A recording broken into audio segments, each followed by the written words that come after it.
भारतीय बाजार से चीन को बाहर का रास्ता दिखा दिया गया है। हालांकि अभी पूरी तरह से तो नहीं, लेकिन इस दिशा में भारत सरकार लगातार कोई ना कोई कदम उठा रही है।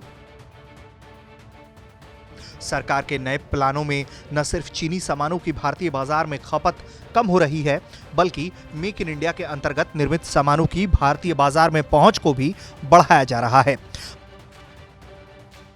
भारतीय शिपिंग कारोबार में चीन के दबदबे को ध्वस्त करने की दिशा में शिपिंग मिनिस्ट्री ने एक 3 सूत्रीय फैसला किया है। इस फैसले से एक ओर चीन के जहाज भारतीय कार्गो बाजार से बाहर हो जाएंगे,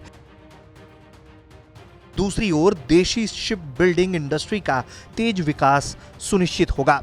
यह फैसला मेक इन इंडिया के अंतर्गत लिया गया है। एक बड़ा फैसला है। शिपिंग मिनिस्ट्री ने मेक इन इंडिया को बढ़ावा देने के लिए एक फैसला लिया, जिसके अंतर्गत अब कोयला और क्रूड ऑयल आदि सभी कार्गो ठेकों को देने में भारत में बने हुए शिप को प्राथमिकता दी जाएगी। यानी जो ठेकेदार माल को भारत में बनी शिप से ले जाएगा, उसे ठेका देने में वरीयता दी जाएगी। उससे मेक इन इंडिया के प्रयासों को सफलता मिलेगी। इसके बाद बाकायदा 3 तरह की प्राथमिकताएं निर्धारित की गई हैं। प्राथमिकताओं के आधार पर उनके क्रम भी निर्धारित किए गए हैं। इनमें पहले नंबर को पहली वरीयता दी जाएगी। भारत में बनी शिप हो और भारतीय फ्लैग हो, यानी कार्गो कंपनी भी भारतीय हो। विदेश में बनी शिप हो लेकिन भारतीय कार्गो कंपनी हो।